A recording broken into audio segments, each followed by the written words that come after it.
हमारे सभी दर्शकों को सादर प्रणाम। जय श्री कृष्ण। आज मैं विवाह की दिशा, किस दिशा में विवाह होगा उसके बारे में एक जानकारी दूंगा। 2 ग्रहों से संबंधित एक जानकारी, और इससे भी देखते हैं कि ज्योतिष द्वारा पता लगाते हैं कि किस दिशा में आपका विवाह होगा। प्रश्न आता है हमारे पास कि हमारे बेटे की शादी किस दिशा में होगी, या हम किस दिशा में प्रयास करें कि सफलता मिले। तो यह स्थिति लड़की के साथ भी हो सकती है। मान लीजिए आपकी लड़की है और आपका प्रश्न है कि लड़की का विवाह किस दिशा में होगा, तब भी इस स्थिति को हम समझते हैं। तो इस योग को देखने के लिए आपको सबसे पहले तो दिशाओं को समझना पड़ेगा। इसलिए आप चाहें तो नोट कर लें। सबसे पहले तो राशियों की दिशा आप नोट कर लें। जो अग्नि तत्व की राशियां हैं, 3 राशियां अग्नि तत्व की है, मेष, सिंह और धनु। मेष, सिंह और धनु, इनके अंक कौन कौन से होते हैं? 1, 5, 9। मेष का 1, सिंह का 5, धनु का 9। ये तीनों राशियां पूर्व दिशा की कहलाती है। आप नोट कर लीजिए। दूसरी स्थिति भूमि प्रधान राशियां, भूमि तत्व की राशियां, वृषभ, कन्या और मकर। वृषभ 2, कन्या 6, मकर 10। ये तीनों राशियां दक्षिण दिशा की राशियां कहलाती है। अगर दक्षिण दिशा का विचार करना हो तो वृषभ, कन्या, मकर को देखना पड़ेगा। फिर आपको पूरी स्थिति भी समझाऊंगा इसी वीडियो में। पूरा देखते रहें, पूरा वीडियो देखेंगे तभी समझ पाएंगे। तीसरी है वायु तत्व की राशियां, मिथुन, तुला और कुंभ। मिथुन 3, तुला 7, कुंभ 11। ये अंक होते हैं इनके, और इन्हीं से हम राशियों का पता लगाते हैं। तो ये तीनों जो राशियां हैं वायु तत्व की, मिथुन, तुला, कुंभ, इनकी दिशा होती है पश्चिम। और चौथी और अंतिम 3 राशियां और बची जल तत्व की राशियां, कर्क, वृश्चिक और मीन। कर्क 4, वृश्चिक 8, मीन 12। ये 3 राशियां उत्तर दिशा की राशियां कहलाती है। तो आपने राशियों की दिशा समझ ली। जब हम यात्रा करते हैं तब भी इन राशियों को मुहूर्त के माध्यम से समझते हैं, तो उसे भी देखें। वार की भी दिशाएं होती है, वे अलग स्थितियां हैं। तो पहली स्थिति तो आपने राशियों की समझ ली कि राशियों की दिशाएं कौन कौन सी होती है। दूसरी स्थिति ग्रहों की दिशाएं, ग्रहों की कौन सी दिशा होती है। तो सबसे पहले बात करेंगे सूर्य। सूर्य पूर्व दिशा का स्वामी है। तो हम पूर्व दिशा की बात यदि करें तो सूर्य को देखेंगे। चंद्रमा के लिए हम वायु दिशा, वायु कोण, वायव्य दिशा। वायव्य दिशा किसे कहते हैं? उत्तर और पश्चिम के बीच वाली दिशा वायव्य दिशा कहलाती है। उसका स्वामी चंद्रमा होता है। फिर बात करेंगे मंगल की। मंगल की दक्षिण दिशा होती है। तो अलग अलग ग्रहों की अलग अलग दिशाएं होती है। आप नोट कर लें, चाहे तो आप चित्र बनाकर उसे लिख भी सकते हैं। मंगल की दक्षिण दिशा होती है। बुध की उत्तर दिशा होती है। गुरु ग्रह की ईशान दिशा होती है, पूर्व और उत्तर के बीच वाली दिशा। शुक्र की अग्नि कोण वाली दिशा होती है। पूर्व और दक्षिण के बीच वाली जो दिशा है, डायरेक्शन है, वह शुक्र की दिशा होती है। शनि की पश्चिम दिशा होती है।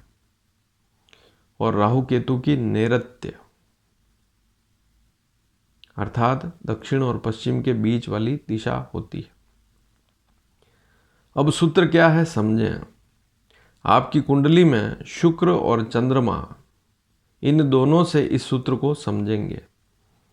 शुक्र आपकी कुंडली में जहाँ कहीं पर भी लिखा हुआ है, जिस किसी अंक पर लिखा हुआ है, या इसी प्रकार चंद्रमा को भी समझ सकते हैं, चाहे लड़का हो चाहे लड़की, दोनों के लिए है यह वीडियो। दोनों दिशाओं का पता लगा सकते हैं कि लड़की की कुंडली है तो उसकी कुंडली में शुक्र और चंद्रमा की ये जो आज स्थिति बता रहा हूँ उससे किस दिशा में विवाह होगा उसका पता लगा सकते हैं। लड़की की कुंडली है तब भी दिशा का पता लगा सकते हैं कि लड़की किस दिशा की होगी, कहाँ विवाह होगा, किस दिशा में विवाह होगा।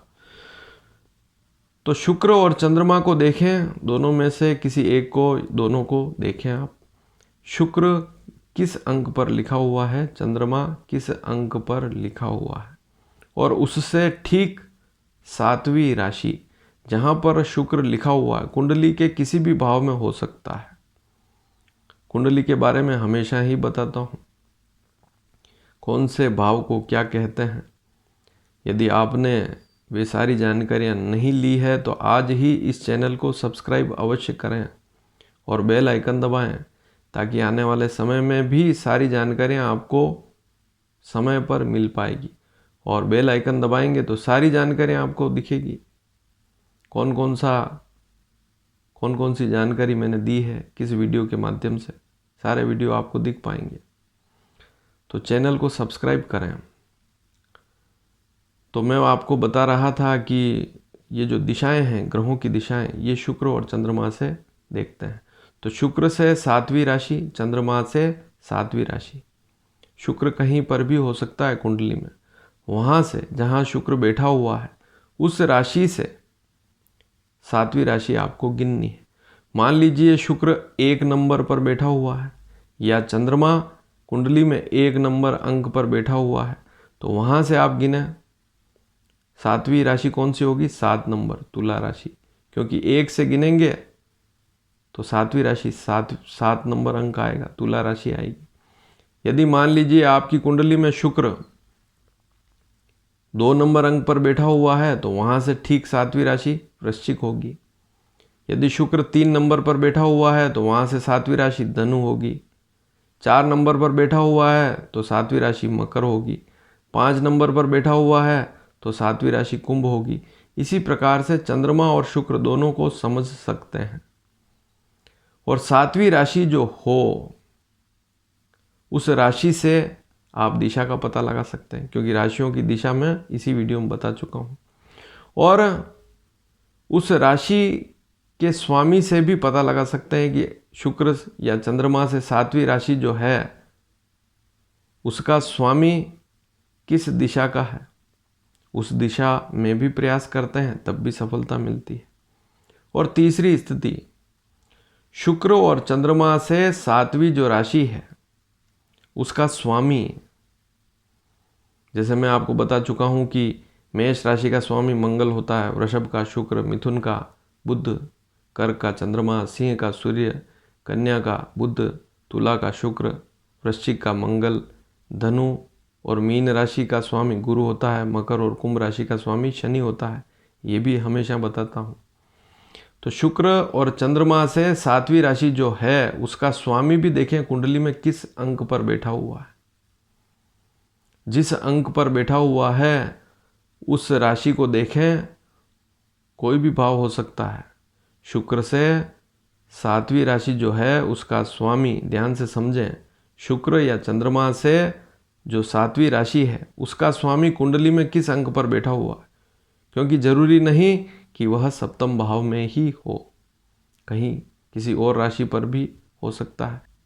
तो कुल मिलाकर आपको समझना है कि शुक्र और चंद्रमा दोनों से जो 7वीं राशि है उसका स्वामी कुंडली में कहाँ पर बैठा हुआ है, और उस राशि से उस दिशा का आप पता कर सकते हैं यदि आपने पूरा वीडियो देखा होगा।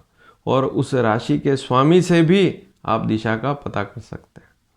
शुक्र और चंद्रमा से 7वें भाव में, शुक्र से 7वें में, शुक्र की राशि से 7वें राशि पर अगर कोई ग्रह बैठा हुआ है या चंद्रमा से 7वें राशि पर कोई ग्रह बैठा हुआ है तो उससे भी आप दिशा का पता लगा सकते हैं कि किस दिशा में विवाह होगा। तो ये छोटी छोटी स्थितियां हैं, ज्योतिष के माध्यम से आप दिशा का पता लगा सकते हैं। और यह जानकारी आपको अच्छी लगी हो तो इसे शेयर अवश्य करें। सिंपल सा तरीका है, शुक्र और चंद्रमा से 7वीं राशि देखें कौन सी है, और यह भी देखें कि उसका स्वामी कौन सा ग्रह है, वह कहाँ बैठा हुआ है। उस राशि का इफेक्ट भी आता है। बहुत सी बार हम देखते हैं कि सप्तम जो है, शुक्र से सप्तम, चंद्रमा से सप्तम जो राशि है, उसका स्वामी जिस राशि पर बैठा हुआ है, उस राशि की दिशा में भी विवाह का योग बनता है। धन्यवाद। जय श्री कृष्ण।